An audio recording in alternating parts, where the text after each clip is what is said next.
नमस्कार दोस्तों, हर हर महादेव। वीणा Deepak Soni YouTube channel में आप लोगों का स्वागत है। आज मैं आपको सर्वप्रथम तो आंवला नवमी की आप सभी को शुभकामनाएं। आंवला नवमी पर हम किस प्रकार पूजा करते हो उसके बारे में बताती हूँ। तो सर्वप्रथम तो ये आंवला नवमी की पूजा सामग्री कि हमने सारे आंवला लिए, घी का दीपक, धूप बत्ती, दिया, गुड़ और सीधा भी लिया। अब मैं, मेरी मम्मी, मेरी भाभी, हम सब आंवला नवमी के लिए मंदिर जा रहे हैं आंवले की पेड़ की पूजा के लिए। यहाँ आंवले के पेड़ की पूजा की करने के लिए हम सब आ गए। यहाँ पे पहले से कुछ आंटी जी और भाभी जी पूजा कर रही थी। हम हमारी बारी का इंतज़ार कर रहे थे कि ये सब आंटी जी लोग पूजा कर ले तो फिर हम भी आंवले के वृक्ष की पूजा करेंगे। हमने थोड़ा इंतज़ार किया क्योंकि ये कथा कहानी सुन रहे थे की पूजा संपन्न हो गई। अब हम भी आंवले के वृक्ष के पास बैठ गए।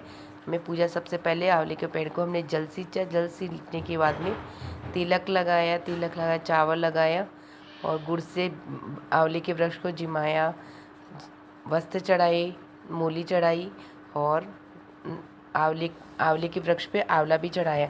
उसके बाद में आंवले के वृक्ष पे स्वस्तिक बनाते हैं, तो मैंने स्वस्तिक बनाया रोली से और फिर उसे चावल चढ़ाए। चावल चढ़ाने के बाद में गुड़ लगाया। गुड़ लगाने के बाद में पैसे भी लगाते हैं, तो यहाँ सभी अपनी अपनी विश बोल के पैसे लगा रहे थे, तो मैंने भी अपनी विश बोल के पैसे लगा दिए। अब हम आंवला नवमी की धूप बत्ती और अगरबत्ती कर रहे हैं पेड़ की। अब हम सब आरती करेंगे। दिया प्रज्वलित कर लिया है, उसके बाद में अगरबत्ती करके अगरबत्ती लगा दी। दिए आंवला की वृक्ष की हमने आरती की। आरती करने के बाद में अब हम आंवले के वृक्ष के पास बैठ के आंवली राजा की कथा कहानी सुनेंगे। तो सर्वप्रथम हमने हाथ में एक आंवला ले लेते हैं और थोड़े से गेहूँ लेते हैं। इस प्रकार आंवले भगवान की कहानी, आंवली राजा की कथा कहानी सुन ली हमने।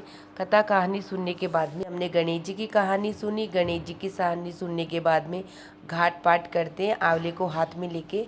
तो हम सब घाट पाठ कर रहे हैं आंवले के को लेके हाथ में, इस प्रकार करते हैं। उसके बाद में आंवले को आंवले के वृक्ष के अंदर सींच देते हैं। ये हमारी कथा कहानी संपन्न हुई। कथा कहानी के बाद में हम आंवले के वृक्ष परिक्रमा लगाओ, या तो 8 परिक्रमा लगाओ या 108 परिक्रमा लगाओ।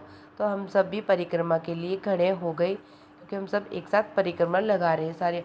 और जो एक और ना मोली भी 108 परिक्रमा लगाओ, 8 परिक्रमा, फिर मोली भी चढ़ाते जाते हैं। तो हम सब एक साथ राउंड राउंड लगा के सब परिक्रमा कर रहे हैं और मोली भी चढ़ाते जा रहे हैं।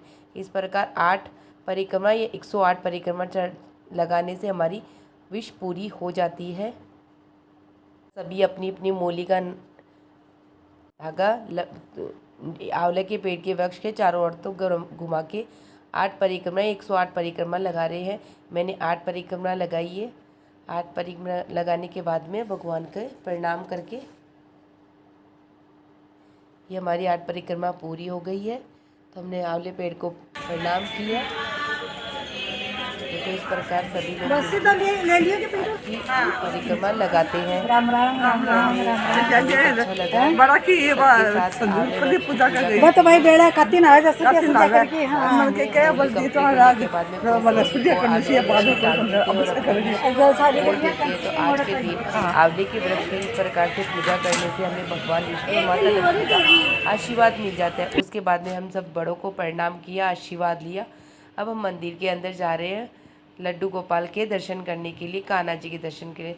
तो वहाँ पे बहुत सी आंटी जी लोग हैं जो भजन गा रही है, तो हमने उनके भजन का भी आनंद लिया। तो हमें बहुत अच्छा लगा उनके भजन का आनंद लेके। यहाँ सर सब गोपीनाथ जी, कान्हा जी के भजन गा रहे हैं। अब अंदर जाके हम भगवान शिव जी की भी आज के दिन पूजा करने से बहुत ही अच्छे शुभ फल की प्राप्ति होती है, क्योंकि बोलते आंवले नवमी के अंदर भगवान विष्णु के साथ साथ भगवान महादेव की भी, अगर फिर शिव परिवार की भी पूजा की जाए तो हमारी जो भी मनोकामना इच्छा होती है वह जल्द से जल्द पूर्ण हो जाती है। और श्रद्धा विश्वास के साथ सभी लोग इस प्रकार भगवान की पूजा आराधना की। तो मैंने भी भोलेनाथ की पूजा की, आराधना की, हमने आरती की। उसके बाद में हम कान्हा जी के दर्शन करने के लिए निकल पड़े। यहाँ पे आज आंवला नवमी पर कान्हा जी और राधा जी को आंवले की माला पहनाई हुई है। देखो आप भी बड़े आज कान्हा जी और राधा जी बहुत ही सुंदर लग रहे हैं। उसके बाद में यहाँ पे भी हमने 2 परिक्रमा कंप्लीट की। अब मैं यहाँ पे भी भगवान के दर पे भी स्वस्तिक बना के पैसे चढ़ाने चाहिए, तो यहाँ पे मैंने भी रोली से स्वस्तिक बना दिया, चावल चढ़ा दिया, मूली चढ़ा दी और एक आंवले भी चढ़ा दिए। इस प्रकार हमारी पूरी पूजा संपन्न हुई आंवला नवमी की। उसके बाद में भगवान कृष्ण जी और राधा जी को भी हमने 2 परिक्रमा कंप्लीट की। आप सब लोगों की मेरी पूजा कैसी लगती है प्लीज़ मुझे कमेंट बॉक्स में जय श्री कृष्णा लिखकर ज़रूर बताया करो आप लोग।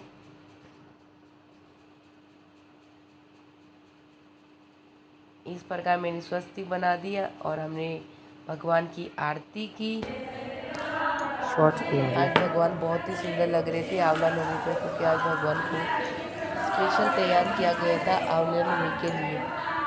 फिर हम घर की तरफ आ रहे हैं तो वहाँ पे सभी आंटी लोग भजन गा रही है। उनके भजन सुन के हम सबको बहुत अच्छा लगा। आप सब लोगों को मेरी वीडियो कैसी लगती है मुझे कमेंट बॉक्स में जय श्री कृष्णा लिखकर ज़रूर बताना। वीडियो पसंद आई तो चैनल को लाइक एंड सब्सक्राइब और शेयर ज़रूर करना। हर हर महादेव।